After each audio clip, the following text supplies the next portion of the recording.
Hi everyone, Swati and Vinayak from the Jam Club, and today we are going to review a whiskey that comes from a very special and remote island on Scotland. In fact, the Isle of Jura is so remote and rugged that if you ever end up visiting the distillery or just the island, the chances of you bumping into a red deer are more than bumping into a human. Isle of Jura has only 212 residents, and all of them are involved in the making of the whiskey at the distillery. Today, we are going to be tasting the Jura 10-year-old. Jura 10-year-old is bottled at 40% ABV. It is matured in American white oak bourbon barrels, finished in Oloroso sherry butts. On that note, shall we get to tasting the whiskey, Swati? Absolutely.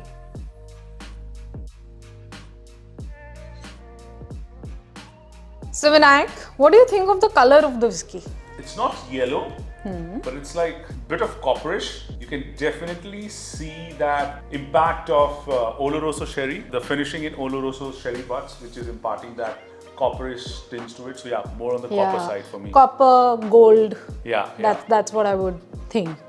Do you get a bit of smoke on the nose? Yeah. It's a whiff of smoke. It's not very intense or like you will get in a Isla whiskey or even some bourbons. Yes. But there is a whiff of smoke. Yeah. I'm getting some spices also, but I think predominantly sweet notes. So I'm getting a lot of honey and vanilla on the notes. Yeah. You know, also the nose has this intense syrupy note to it. I find the nose very inviting.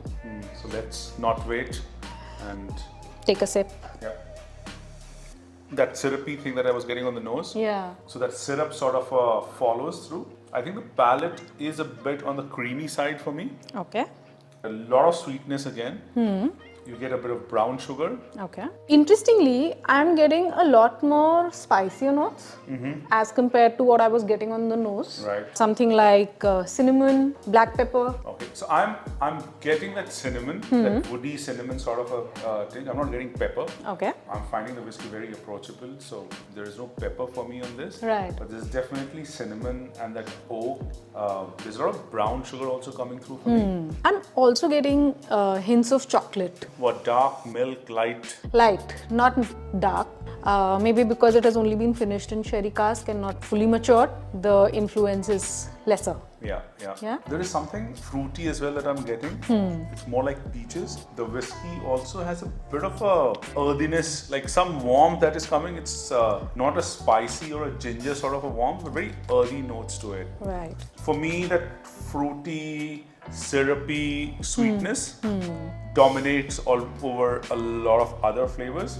It's not a very complex whiskey, which you really don't expect a 10-year-old to be. But having said that, it's very approachable and easy drinking whiskey. What do you think? I think for me, the harmony of sweet and spices very interesting. Like you said, again, it's a very easy drinking, very approachable whiskey. And even on the finish, there is some spice that lingers. Medium finish for me. That honey sort of a sweetness lingers.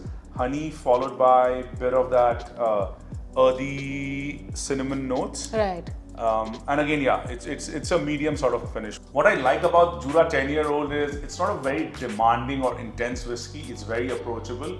You can have it any time of the day, any form you like it. I would really enjoy this Jura 10-year-old in an old fashioned. In fact, one of the signature cocktail recipes of the Jura 10-year-old is the Jura Sunset. We've created a reel for you. Please go check it out. So that's our review of the Jura 10-year-old. Let us know in the comments below if you've tried the Jura 10-year-old and your review of the whiskey.